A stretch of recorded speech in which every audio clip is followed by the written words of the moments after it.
Hello, everybody. This is Ortcop here with Kazi Baker for the first game of Prime Meta League Week 5. Hello, Today hello, we're everybody.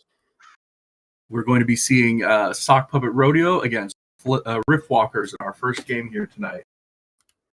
Who do you think's got the edge here, Kazi? Honestly, I like to usually wait until I see a little bit more from draft to really say for sure. But I think I've decided to have faith in my boy Tattoo Potato today, and my boys run it down. Just to give the edge to somebody not to the team who's a little bit older in the league. Oh, sorry, is it Riftwalkers and Sunfire Radio or Murderer Crows? Yep. It's Okay, yeah. Riftwalkers Sock Puppet Rodeo. Oh, That's I'm the giving it to second game. Riftwalkers. I think Riftwalkers Yeah. might be the best team in this league. I think these guys are cracked. I think it's a toss-up between Riftwalkers and Jumbos. Both have put out just incredible performances so far. And they've looked dominant, like both teams. But I think both teams are cracked. In this particular matchup, though, I think it's clear-cut Riftwalkers for me personally. Yeah, I think I can agree with that. They've just shown like a very consistent playstyle so far, Riftwalkers, that we just haven't seen them beating the crap out of their opponents. Like, I am consistently winning all my lanes and my jungle and every objective, so I will win my games. Yeah, but I mean, sometimes it's just that easy, right? If you just play better.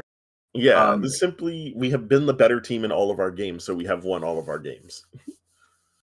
Yeah, it's very Korean in a way to just go, how do you win every game in the league? Just win every game. Yeah, but so far I just skill diff my opponents. How do you win your games? Do you not skill diff your opponent? Like, I couldn't imagine why you would choose to not skill diff your opponent every game. It's going to be an uphill battle for Sock Puppet Rodeo, who have made strong showings but haven't been, top of the league so far. And we're going to definitely a little bit of an underdog, but one of the more creative teams I think in this league for sure. Definitely super fun to watch. For all the good and bad reasons that fun to watch teams usually are, right? Like, a bit inconsistent, but it's always surprising. Yeah, it looks like we're getting into the draft. We've got a Xerath and a Hecarim Bear from Sock Puppet Radio on red side, along with a Poppy and a Cane Band, double jungle targets from the side of Riftwalkers. Definitely showing their hand a little bit there. Yeah, the Poppy really indicates to me that they're looking to pick something specific that gets, hard countered by the Poppy. I've always kind of had this conspiracy theory, and I think one day we'll say it maybe play out at Premier League of Legends, but when somebody bans Poppy, I think there should be a strong consideration for just like blinding Vex. No, because like you understand the logic, right? Like, right. They both have the same idea of dealing with people who have a lot of dashes. And while Poppy tends to be the more like popular and stronger character, like a lot of the times Vex is very, very consistent. And I think very blind pickable in a lot of spots. But it looks like Riftwalkers is going to lock in Aphelios to start off, standard hyper carry, looking to take this game long. And frankly, the more League of Legends you play, usually the better team comes out on top. That's it's a very bold first pick here. We're starting with our hearts on our sleeves, telling everybody what we're doing. And we're going to see Sock Puppet Rodeo go with a Ziggs, blind picking our mid lane. I personally love Ziggs. I think this character is like massively underplayed all over. It's so obscenely difficult to deal with for so many different comps and characters. Like, yeah, I think he has weaknesses in that he is easily countered in lane if you pick him early. So we could see Riftwalkers pick something that just dumpsters the Ziggs. It's a very volatile lane. I do agree. I think one of the reasons why Ziggs is strong, though, is that all the counter picks are inherently worse in coordinated play because most of the counter picks tend to either be single target assassins, which are naturally like kind of worse in coordinated environments where teams are playing together a lot more, or they just don't scale as well as Ziggs, right? Like Ziggs feels like I want a secondary AD carry and I would like him to have solo XP. And so you pick Ziggs and you put him in the mid lane. I think the trade-off is that you don't do quite as you can technically get out skilled on the Ziggs, right? Like somebody could theoretically dodge every skill shot, but realistically, that's just not a reasonable thing to ask of any League of Legends player is like, hey, why don't you just dodge every skill shot anybody's thrown at you this entire game? You know what I mean? Yeah, playing against that late game Ziggs can really feel like you're playing dodgeball all the time. I We're compare going it to to playing see hopscotch, dude. A good Ziggs will make you move, bro. Like, we're going to be seeing Lux and Xin Zhao from Riftwalkers. If you guys are going to pick Xin Zhao, I would.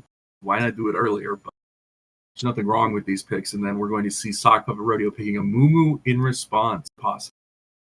yeah, and I think Lux is a good like lane answer to Ziggs. One of the reasons why Ziggs is so good is because his laning phase tends to be really hard to interact with. But Lux is somebody who can shove just as hard. She just doesn't necessarily scale as well as the Ziggs will throughout the game. But I think that is a reasonable way to decide to play that lane. Amumu and Thresh seem almost like Thresh is a mid-rangey champion, right? Like you can kind of do anything. But Amumu is a little more of an engaged champion, no? Like maybe just Yeah, Yunara. he's very focused. He Mm-hmm. does one thing very well and not a whole lot else. Yeah, which is okay, but it's just weird because it feels counterintuitive to the Ziggs pick. Yeah. Again, just my opinion. I've been recently criticized in our server for not knowing what I'm talking about, and it's worth noting. Like, I just play at a lower level than everybody in this league. Like, these guys are really, really good at the game. Even if you like think, oh my god, Diamond is bad. Diamond is the top 1% of players. Like, you need to get off your high horse, dog. Like. That being said, we've got a couple of extra bands. Malphite coming through against the Sock Puppet Rodeo guys, which is Amumu is a good engaged character, but I think Amumu is particularly lethal when you have a primary engage and use Amumu as secondary engage. So I think banning out Malphite actually makes a lot of sense in that particular context to prevent Amumu from having that first diver. And then Gnosis and Ambessa just being power level bands. We've seen Riftwalkers take over the game from top lane like multiple times, and I think they just don't want to deal with getting smurfed on by one of those characters. The Ambessa ban makes sense that way. Nasus ban has to be for something they want to pick for lane because he's not that strong. Yeah. But he does have very lopsided matchups, so seeing that makes me think they're looking to pick something that would get embarrassed by the Nasus. Perhaps the Vayne top. We will see the return. Oh, the return of the infamous Vayne top would be funny. Yunara? Okay. Okay. It was toss up between Yunara and Twitch. I think Yunara is just a better champion right at this point in time. Especially right now, right? Like, particularly right now. Yunara seems to be a little bit stronger. They're very similar. They're hyper carries with low mobility and big steroids, but Yunara performs better in most aspects right now. And then we're going to see the Anivia pick. So this is for the mid lane, almost for certain, which puts our Lux in support. I don't know how well Lux Felios is going to match up into Thresh Yunara. That seems like there's a lot of potential for someone to get hooked. I would assume it's still more of a handshake lane, maybe. Thresh's hook is not isn't the easiest skill shot to hit in the world. And I think it's especially difficult when you're shoving the lane, which is what Ziggs wants to do, right? Boo, K-Sante pick. No, I love K-Saint. Look at him, he's so cute. Are we going to see a Garen for real? That seems hilariously broken into Cassante, but it also seems like potentially we're like kind of trolling with our heart. There's no way we pick Garen into Anivia. There's no way. That's I mean, I would that's so, but I've seen stranger things happen. You know what I mean? They picked Garen into okay. All right. They're built different. They know something we don't. Hey, like I'm not gonna sit here and pretend I'm the end all be all. It's a very harsh draft for SPR. Let's think about lane matchups. So we've got Anivia and Ziggs, which is essentially a toss-up. I don't think either of those champions really does anything to each other. You don't interact. You just push the wave in front of each other. Garen into K-Sante. Garen does have the early game advantage on K-Sante and is better in the 1v1, but, he's Garen. And the other guy is K-Sante. And not just like K-Sante, right? Like, it's also the fact that, like, Anivia Lux, like, what are we doing late game? Yeah, like what's a they rhetorical question? What are we doing late game? Like, Sock Puppet Rodeo really has a team comp where they kind of just have to walk at you. They have to hit the Amumu bandage and hope for an engage, and just the rest of the team just has to walk at you. And Anivia is just sitting there with Anivia ult, and most especially the wall is going to be brutal this game if they can get use out of the ability. yeah, it definitely looks like a tough spot from this angle, at least to me. But like, I'm sure that they have a plan, right? Like, you don't just pick these characters, especially on last rotation, without having some idea of like, hey, I think this is what I want to do here. You know? We'll see. Sock Puppet Rodeo, it's not an unwinnable draft. They have the necessary tools, but I think Riftwalker's draft is just matches up better than theirs because Riftwalker's draft looks like we picked 4 best in slot picks and then 1 like pocket pick, right? Like we just have 4 very powerful characters, like characters that you see all over League of Legends competitive in Cassante, Jinzhou, Lux, Aphelios, and then we have an Anivia, which like, while maybe not as notorious as the other 4 picks for being high level competitive play picks, like it's certainly something we've seen historically and like definitely has a niche. And its niche usually tends to be against characters like Garen. But hey, what do we know? Riftwalker's team comp is cohesive because they want to play a back to front team fight, and their entire team comp is built around making that as easy as possible. They have That's lots also of peel true. for Aphelios, Yeah. a big meaty front line, and then Sock Puppet Rodeo. Amumu goes in, and then what? They don't. Garen can't follow that. Well, Yunara can't. Ziggs is Ziggs. Like there's no like second engage step for them. They're just throwing a Mumu ult out and hoping Yunara can right click to victory. Maybe it's the legendary Peel Garen, you know? Boy. How familiar are you with support Garen? How much time have you spent in low elo? Not like haha funny low elo, like real down in the depths. That's not haha we're in silver 1. That's we're in iron 3, baby. Iron 3 max. Like I would imagine that's pretty meta down there though, you know? Maybe even game defining. I imagine at a certain level of play, picking Garen and Amumu is an automatic win, but I really hope that that's not the level of play we're at here in the PL. That would be kind of embarrassing. You know, I think you don't have enough faith, or maybe we simply don't understand these are high level tactics. You know, the high level tactic of picking Garen into Anivia. I feel like we picked Garen for the lane without thinking about what he does after the lane, which is nothing. But that's like that's the most Garen way to do it, though, right? Is to like simply not consider the consequences of your actions and just take the actions. You know. Yeah, but I mean, like, would you rather have 4-item Kaysante or 6-item Garen in a team fight? I'm taking 4-item Kaysante. I would rather not think about it like a real one. Well, I think that I don't think you're on that level yet, though. Like, I don't think you can comprehend the type of suggestion that really is, right? To simply close off your mental faculties and call it a day. Sometimes you just got to run at him, man. Sock Puppet Rodeo is going to be doing a lot of just running at him. Straight into Lux and Nivea. God, that's good. They're going to be... I believe in the internet sports world, we call this doing cardio.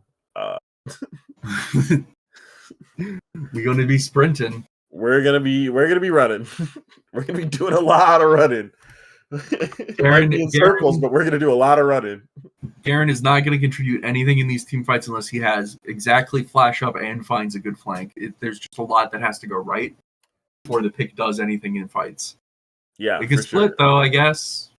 Splits. I don't know what we're doing. Split. We're splitting into Nivea. It's a waste of time. No, that sounds great. That sounds awesome. Like, a good job. You're going to get the tier 2, and then you're going to slap into the iron wall of Anivia just pressing R on the wave. It's going to be so difficult to take an inhib tower in the face of Riftwalker. Like, yeah, absolutely. No, I do agree with that. I am curious Why don't we have a gambling sponsorship? You know, we should have gambling partners so that I can put money on the over under on Garen's kills this game or Garen's KDA this game. It's ridiculous. Production, I please help us out. Yeah, where's our I need Kick.tv that Kalshi money, sponsorship? you know? I need that bag. One of my buddies is a creator. He said they offered him $500,000 for 5 YouTube videos, dude. I need that. Don't worry about it. Our tech guy Cowiz is just apologizing for our lack of gambling sponsorships. Thank you. Thank you, Cowiz. We appreciate that. An apology goes a long way. You know what I mean? It takes a big man to admit when they're wrong. For not degenerately gambling on their amateur League of Legends scene. And I appreciate the sentiment. Okay, we're getting into the spread. early game. Yeah. Standard spread, nothing funky. Jinjiao looks like he went bot side early, recalled, and then decided to go top. Nobody does invades in this league. I mean, I think it's like just kind of too hard to do them at it. Not too hard, too risky, you know. But yeah, like it's always kind of free to die because you wouldn't miss any actual CS. Yeah, but now because of the changes, yeah, it does. It is a lot more painful. In the mid lane, we're just going to see like Anivia kind of just sort of sucks here early until she can get her level 6, and then the lane just turns into like farm grind fest. Yeah, I remember like early 2010s Facebook games. Oh my god, we missed a caster minion within range. Yunara, come on. Everybody misses CS sometimes. Well, that's perfect. The thing. We've got like wet noodle lane and double handshake lane, right? Like so, I wouldn't expect fireworks from here. Outside of jungle action, especially maybe early on the Anivia because Anivia's like got so much trouble in the very early game. Yeah, but she is into a Ziggs, which means that if she dies to Ziggs, she has to kind of ask for it. Yes, because Ziggs will shove her and Ziggs shove early is actually so strong that even if you bounce a wave into the Ziggs, he can still shove. He can still re-shove a slow push. Like, it's kind of absurd how much damage he can do to the backline in the early game. Not like in a broken way, just in a, like, this is the utility of the character. Like, this is what he does, you know? Yeah, he's not going to be able to pick up solo kills, though, because against, at least if Anivia doesn't get greedy, because his damage is so, like, predictable. You just leave when you get to 30, and he has no way relatively front-loaded. And also, frankly, he's just going to be burning a lot of his mana and a lot of his resources on the wave, because that's his niche, right? He's like he's a gold denial champion. Maybe not an XP denial champion, but like he's trying to deny you gold by just running your minions into turret and like just kind of CS checking you for these first like 5 minutes, and then after that, he's just trying to create space for his jungler to get plays off, right? Right. Oh, big hook coming in for Fresh. Xin Zhao is hovering the spot lane though. Yeah, little trade there. Ultimately, I think that Witchwalkers is okay trading a reasonable amount of health on the Lux in order for good lane position. And health on the Yunara. Like, Yunara is half HP and can't really take it all in here, right? Garen has already been shoved in. Cassante is now catching a wave after getting his first back in. So even though he looks a little bit low on HP, he is ultimately kind of ahead here. At least in combat stats. He's getting kind of cooked. This Garen play is going well. Oh, that Yunara is very low. Yeah, I don't know. Lux's poke is just, especially in the early game, it's a lot. Oh, that's a cannon shot onto the turret shot onto the Garen. He still won the trade. Yeah. Welcome to 33% reduction button. Is that what the number is right now? It's somewhere in there. Yeah. God, Garen, it's so cool. Like, I think people, especially people who like don't play a ton of other games. No offense to anybody who doesn't play a ton of other games, but they don't understand how good League of Legends balancing is. To where you can have a character like Cassante with 17 abilities in the same competitive game, like trying to win the same game as Garen, a character with arguably 2.5 abilities. Yeah, and even other games in the same genre, like the competitive balance of Dota 2 is just Oh my god, it's worse. I'm sorry. yeah. There are some Dota 2 is a some great game in its own right. It's just it does not. Its balance team is like just not as active, and frankly, probably just not as big. Like that's another thing. Like not to toot my own horn, but like I've been around gaming circles competitively, and like the amount of people Riot has working for them and the quality of people Riot has working for them is freaking absurd. Like this is a great company, at least for the most part. I think Dota 2 just has a different philosophy, of course, where they just accept that some characters are just going to be completely unplayable in low level play and busted in high level play. We got a little bit of jungle action here though. As we got the Xinjia's dueling the Amumu. This should be a win for Xinjia, but Amumu is actually doing a lot of work. Dodging the W is a pretty big game. Not quite willing to burn the flash here, but smartly waiting for him to get this cone. That should be a reasonable amount of tempo for the Amumu here. That's a fight that Xin Zhao should almost Oh my god, how did we get here? Oh my god, Xin Zhao's just never. Wow. Yeah. I'm gonna be honest. I did not realize Xin Zhao was like a Riftwalker's character for like a solid 20 seconds there. And I was just like, how is he getting dove by 3 people underneath second turret? And I realized, oh, that's not his jungle. Yeah. Definitely a misstep from Riftwalkers, though. I think it's a little bit out of character to see somebody overstun like that for this team without the information that they need in order to survive. Yeah, I think he could have taken the 1v1, but he missed his W, and that's where all of his early game damage is. And maybe I'm being a little bit too generous, but I think Amumu actually did an excellent job in that fight dodging that W, and that's going to create a ton of space for both characters here. Oh my god, huge flash from the Amumu. He might actually be able to get this off without dying. Oh my god. That's a huge play. Absolutely. That did cost us both ultimates on Garen and Amumu, as well as flash from Amumu and Ignite from Garen, so that was a very high resourced investment kill, but it does put Garen quite far ahead in this lane now at 2-0, half of his stride breaker finished. Yeah, and huge shout out to MTO for taking down that kill, because like that is a really difficult one to find right there. Definitely using his flash and like using all the resources he has in a really intuitive way to make sure that his team wins that fight. And now SPR has a definitive lead in a game that we kind of wrote them off in. They're going to get this first dragon. They've got probably about a maybe 800 gold lead afterwards. They've got lane shoving in their favor. They've gotten 2 kills onto this Garen, which is huge because top lane is probably the most volatile lane. And that's another hook landed onto the Lux. She's really low. She's ignited. She's going to be burning down here. Aphelios is a little bit caught out. That's going to be the ultimate coming in from the Ziggs, and it's going to finish off the Lux. And this Aphelios appears to be in trouble too. That's a slow. That's a hook. Huge kill for the bot lane, and everything is just going the way of Sock Puppet Rodeo here. Yep, Sock Puppet Rodeo is looking extremely strong. They just picked up some good early kills and are capitalizing on some questionable decisions from Riftwalkers here in the early.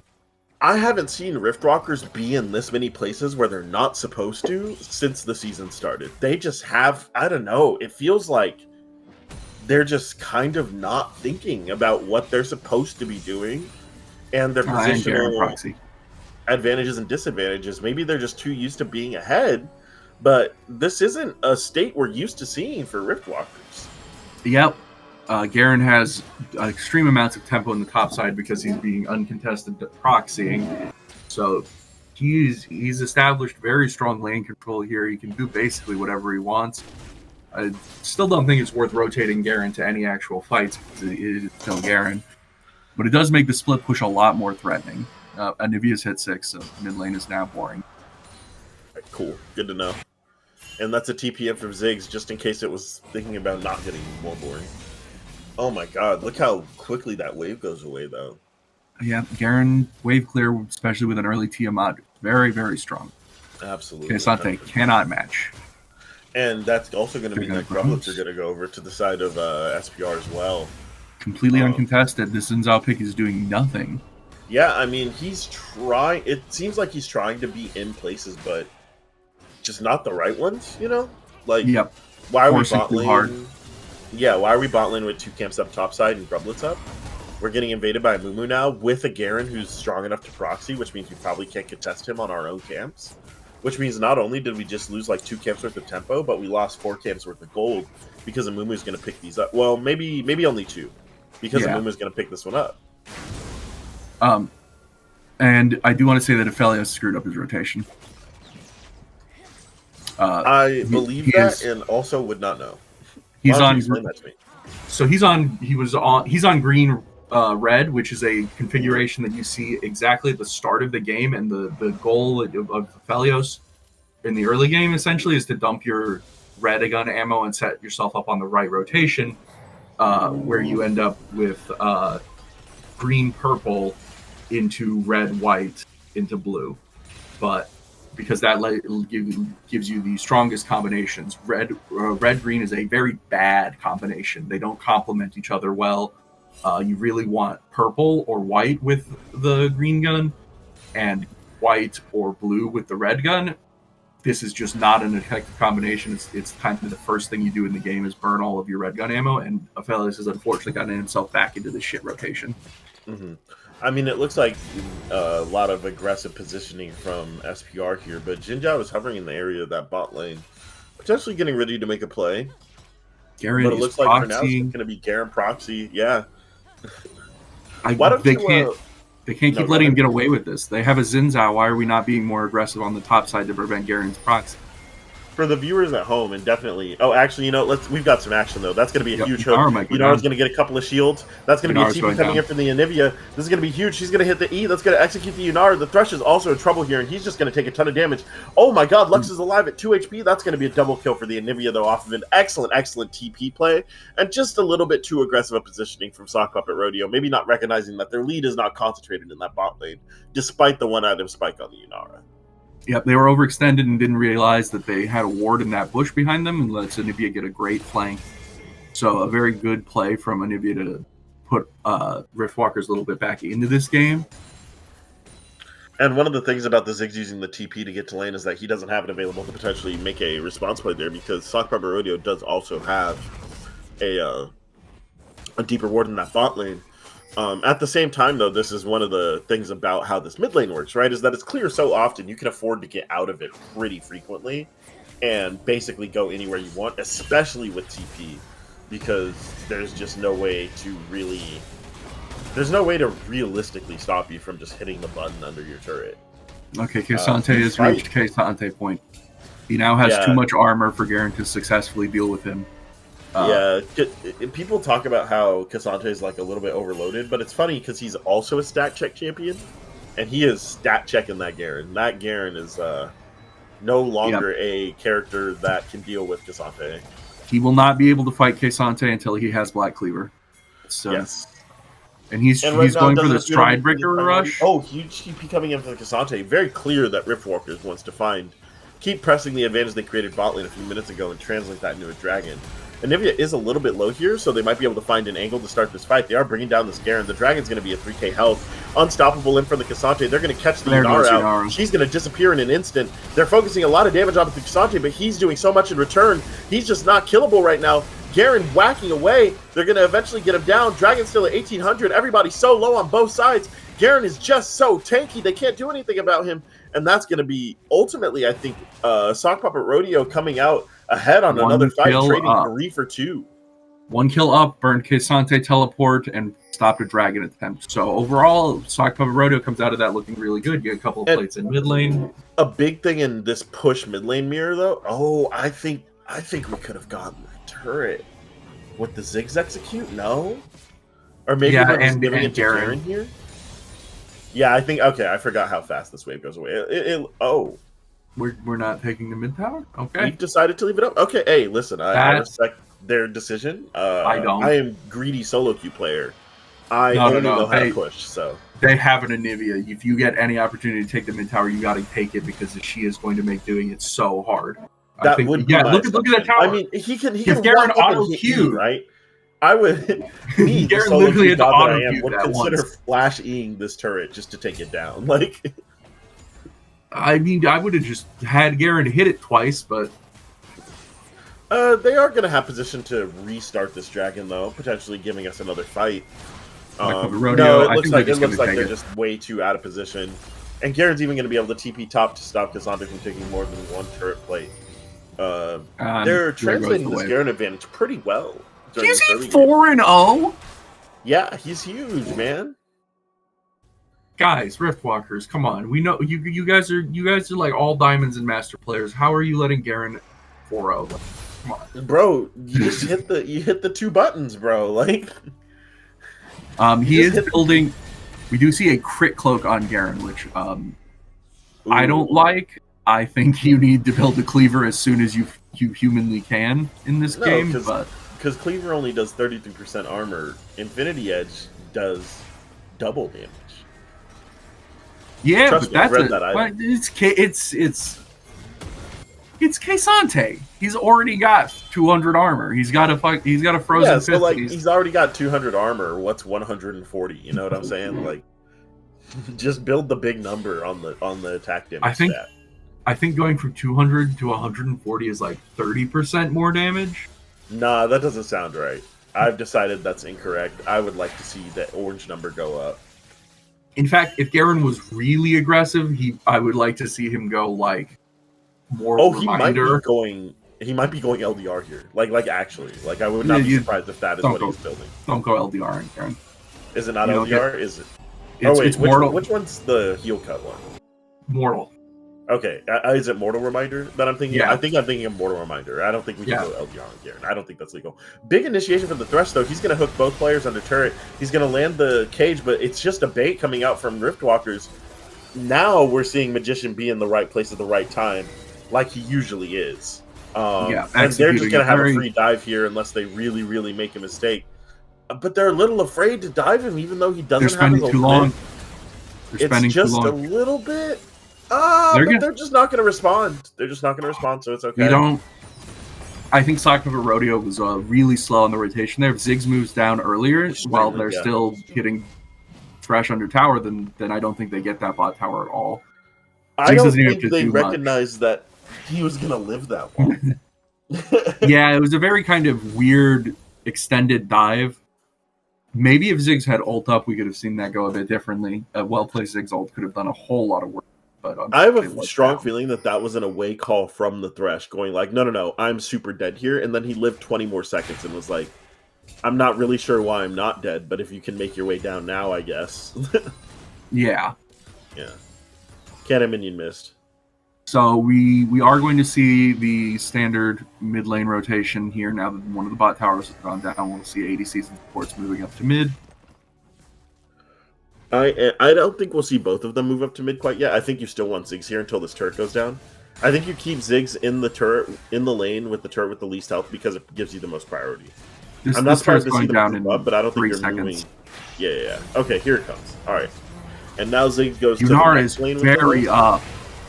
Oh my god. Very aggressive positioning. Yeah, she deserved that. And this is going to be one of those cleanups from Jin Zhao, isn't it? Whipping the hook is not right here. Oh my god, the Amumu does so much damage because of the magic damage from the Ziggs. They're actually going to trade right back for the Yunara.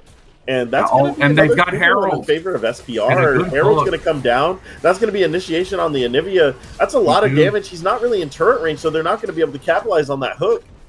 Yeah, Garen wandered away. Herald? Hello? I'm confused. I don't know what just happened there. Nobody got in the Herald. Garen just kind of wandered away instead of sticking around. No, I saw Thresh fall out of the Herald. Okay, not a good use of Herald, but suboptimal. Would you say? Yeah, 0 gold Herald is not where you want to be, but hey, the other team didn't get it, so that's something. That looks super weird. I'm not sure if Twitch chat can explain what happened there, but I have no clue what I just watched. I swear. Also, Garen Phantom Dancer, don't do this. No, it's sick. I swear I saw the Thresh fall out of the Herald though. Don't go PD into Kaysante. You can just buy a moral reminder. It would be something better, but We're just doing by the numbers Garen build that every single Garen player ever on Earth does. We'll probably see an Infinity Edge out of him next. Let's see. Yeah. I mean, it looks like it's going to be solo queue Garen build, but he might be so far ahead that it doesn't matter. You know what I mean? Like, this might be a we're never going to team fight kind of game. Like, we've just decided we're gonna oh, big hook. If they don't recognize that the vision's there, knocking the Amumu further into your ADC is just not necessarily the best decision. The Xin Zhao's gonna be locked up trying to peel him, and Garen is so deep in your team, kidnapped, doing so much damage here, but he got kidnapped by the Cassante. He's not gonna make it out. He's gonna get executed by the Anivia, and that's another hook onto another carry by the Thresh, putting in so much work. Yunara is doing a lot in this fight, getting a lot of free hit time to fight as SPR take the win in that fight by a convincing margin. They're going to get a dragon off of this. They'll probably get bottom tower if they want it. Very, very good fight for SPR that they just picked up and won. And can you help me out here? Like, have they switched up like half their team? Who is their support now? Because I know it used to be Khazar, right? Is it Gugu the Dinosaur today? Yeah, I think that's their sub player. They might be running 2 subs, in which case, shocking performance. I think Gugu's putting in work today. Like that's like he's been killing it with these hooks. Like they've been landing and some quite strong hooks off. Yeah, and they matter. Like they're really important for turning these fights from like 1-for-1s to 2-for-1s, 3-for-2s, that kind of thing, right? God, Cassante is so bad at hitting towers. He's awful at hitting towers. Is that a Jack show? Yeah, I guess. I mean, maybe it's 2024 again. Like, what? All right, sure. Garen is getting they're jumped. prepping. They're recognizing that Garen has the solo queue build. It looks like they might be orchestrating a dive on a turret take here. But Fresh is hovering up here. SPR is in position to potentially rotate here if they see this quickly enough. But Lux still hasn't been spotted, even though she's kind of in range. She hasn't actually lost the reward yet. We're just wasting Lux's time here. Crash. Sorry, no, go ahead. We're just wasting Lux's time here, I suppose. I suppose, but like wasting people's time is not a 0, right? I'd rather do that than literal nothing. All right. It's very risky for Xin Zhao to be bottom right now. I would agree. I think this Amumu being topside is potentially setting up this Baron, and if they can find a pick on the Cassante and get some sight on this Xin Zhao, it's going to be a pretty strong spot for them. Yep. Oh no! He dodged by doing nothing. Cassante ult goes out, so that's. I think Garen can take this tower in Cassante's face. Yeah. Yes, sure. I think you are 100% correct. Great Lux. That's actually a pretty nice Lux play. Ooh, Mumu still finds a his life away in order to get the full ulti. I like Garen that, is but tearing these people apart, though. Oh my god! We are looking at an even 3v3 right now. And this Garen's fed, but he's also like half HP. HP advantage is definitely here for Riftwalkers, but yeah, the no gold flash on advantage Garen. is definitely on the side of SPR, and it looks like they're just going to call it a disengage for the day. Ultimately trading another 2-for-2, not willing to risk more on either side for that team fight. Yeah, if Garen had flash up, they could maybe make a play there, but Garen just doesn't do anything if he can't find the flank and doesn't have flash up because Anivia is just looking at him. Yeah, I saw some spots where flash would have been like, I would have snapped off a flash in a couple of those spots. But flash timer is going to be. He doesn't have it, but like. Flash time is going to be super important for Garen in this game. There was a really specific spot where the Aphelios was like across the wall, and if Garen had like flash queued, the game would have ended on the spot. Like, yeah, it would have been a very, very bad fight, and probably would have led to Baron. But SBR still convincingly ahead in this game. We'll see if they can execute the transition to late game. A lot of teams in this league, I think, tend to struggle with that. Really, really far ahead for this Yunara here, though. Yeah, potentially in a lot of danger. What was that? That animation's bugged. Did you see that? Yeah, it was a weird Xin Zhao W, but yeah. Yunara is playing perhaps a tad too aggressively. I mean, 5 and 4 is a pretty heavy on the deaths KDA for your ADC. It's not. Yeah, especially for ADC, right? Like, I actually don't love this engage. There's no real way for your team to follow you up here, but the Garen TP is huge. That's going to be a lot of damage coming in. The Aphelios is also going to be pouring it in, but Yunara's just untouched on this backline, free-firing away. Now she's dueling the Aphelios, and it's going to be enough. Machacha's going to go down, and that's going to be an ace coming out from Stock Puppet Rodeo. They have an active wave on bot tower, so they're going to be able to take that. I cap a huge lack of TP coming in from Riftwalkers right there. Like Zacian, yeah, we're split like pushing with Cassante. Yeah, but Cassante is just not the character you want doing this particular job. You know what I'm saying? Maybe just a misplay, and it was too late by the time they realized what was happening. We can't be splitting with Cassante. That's not what he does. But I mean, just an excellent TP flank coming out there from SPR. I know their top laner used to be Cheetah Tinkles, but I don't think it is anymore. Unfortunately, it's not. Has 5 pixels, so I can't really read his name, but definitely it's definitely not Cheetah. Yeah, it's definitely not Cheetah. I think Cheetah's actually playing mid today. But I also know it's not Thugnificent, because I would recognize Thugnificent anywhere. And we're just going to see them start Baron because Anivia has showed her face bottom, and they might just be able to... This is a really fast Baron. Yeah, it should be a really fast Baron, especially with, like, triple DPS threat, right? Because Garen is a DPS on this Baron. Yeah. They're just going to melt this thing, take it, and Riftwalker's going to trade a dragon. Their first one. Quite possible that this is... Okay, let me not call it a misstep, because I think I do that too much as a commentator. But I think I would have prioritized the dragon here if I was Sock Puppet Rodeo. No?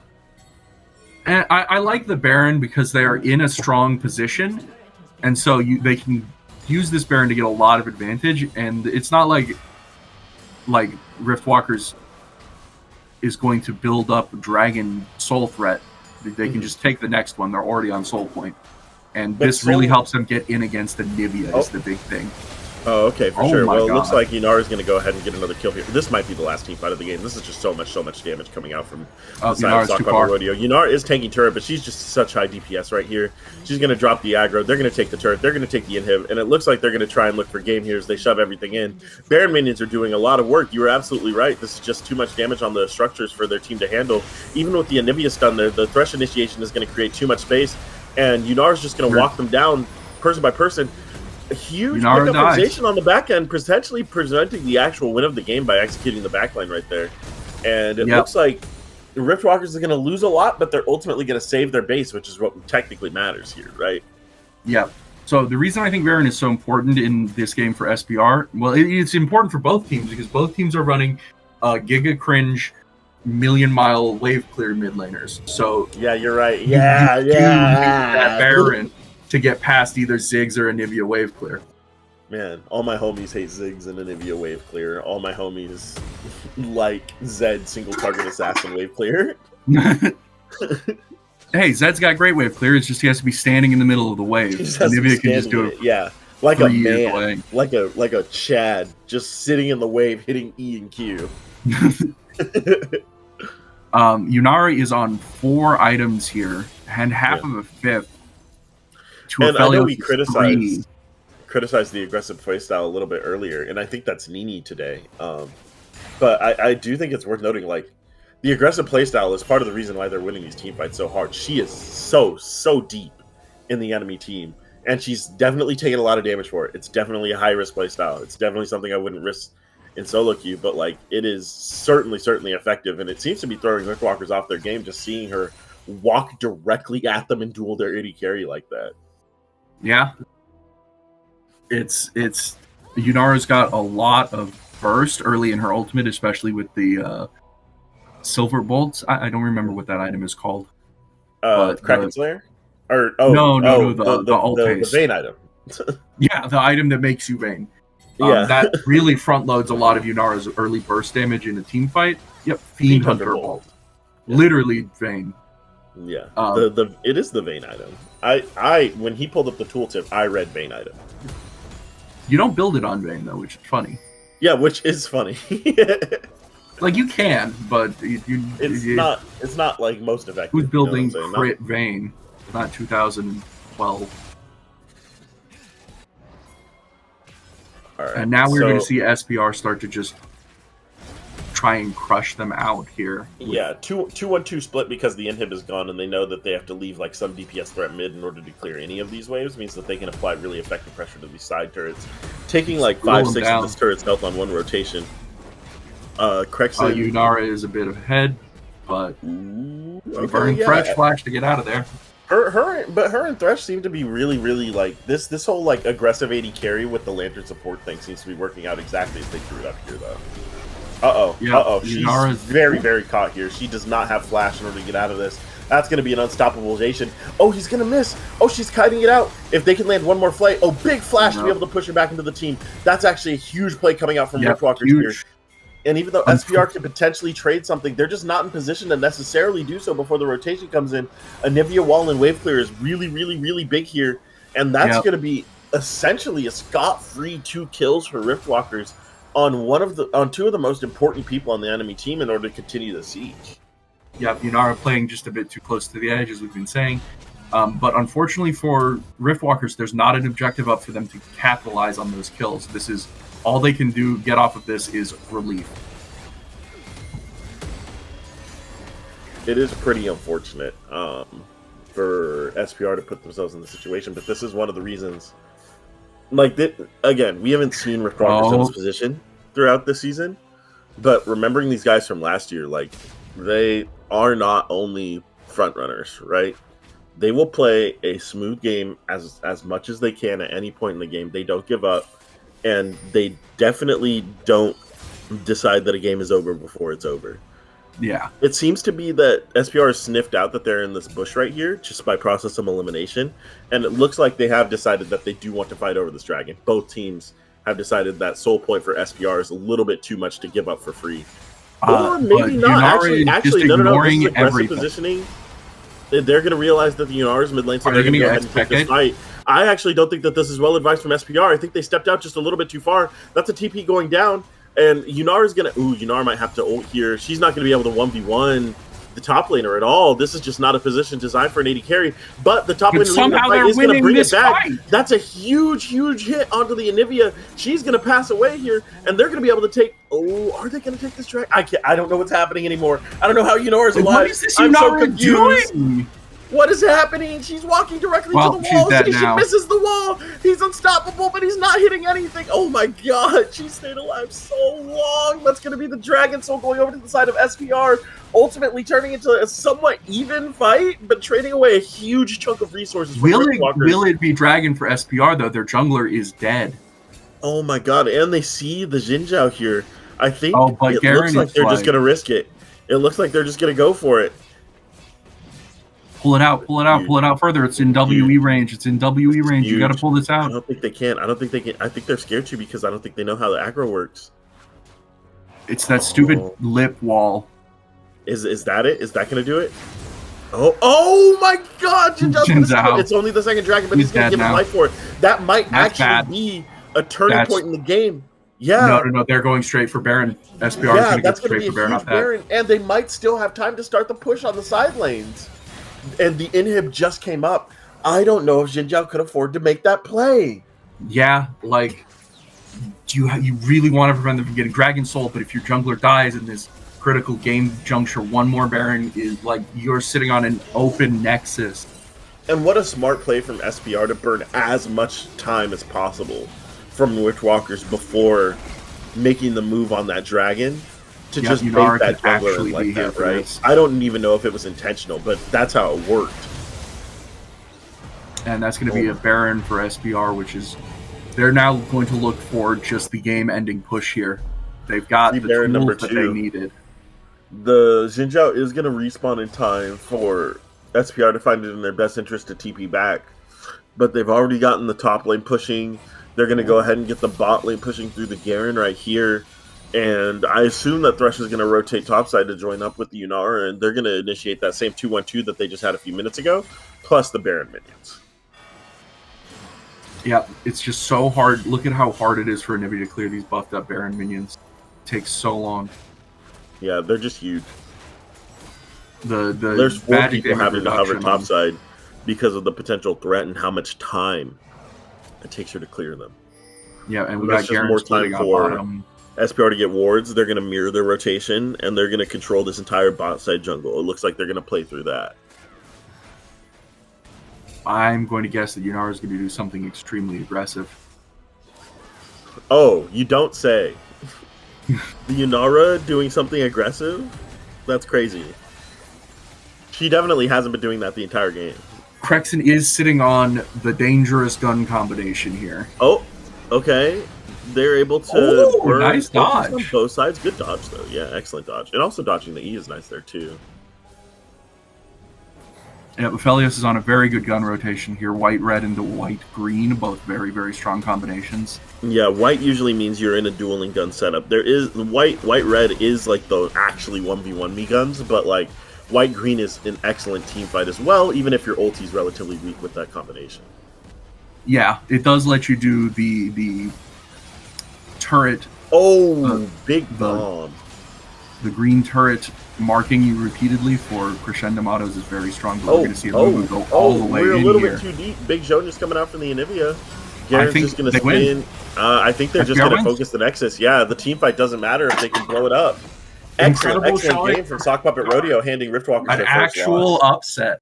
Yeah, big upset too. Like I don't think. Well, again, we're only 3 weeks into the season. Anything can happen, but we're fine. I don't think I expected Sock Puppet Radio to look like that, and like maybe even like they didn't just like scrape that game out. They didn't like accidentally find a crazy team fight. Nobody just ran it down from Riftwalkers. Like they just crushed them. Like that early game was so clean. A lot of the decision making in the mid game was clean, and it led to late game team fights where like we don't have to really worry about the mechanical differences between our teams because we're just going to be ahead, right? Like we just made better decisions than you. We decided to be in the right place at the right time. So now we're going to crush you in this mid game. We're going to crush you in this late game, right? Yep. SPR, they got a little out of control. Garen got too far ahead in the early game and was just allowed to fight in team fights that he really shouldn't have been. Just a really impressive performance from Sock Puppet Rodeo. Maybe cool down a bit on the Yunara diving, but if it works, it works. Yeah, absolutely. That being said, I think we are going to pass it off to the next commentator team, especially because I have to go draft for my team now. Yeah, for sure. Of course. Y'all have an excellent day and good luck in your games. I think we're going to be passing it off to a Graph and Acolyte here. And just handing it off to you, Coz. We'll see you guys later. Y'all have a good one. Signing off. Thanks for your time and a great time. Don't forget to like, subscribe, and smash that bits button or whatever. Get these players paid. Peace out, y'all.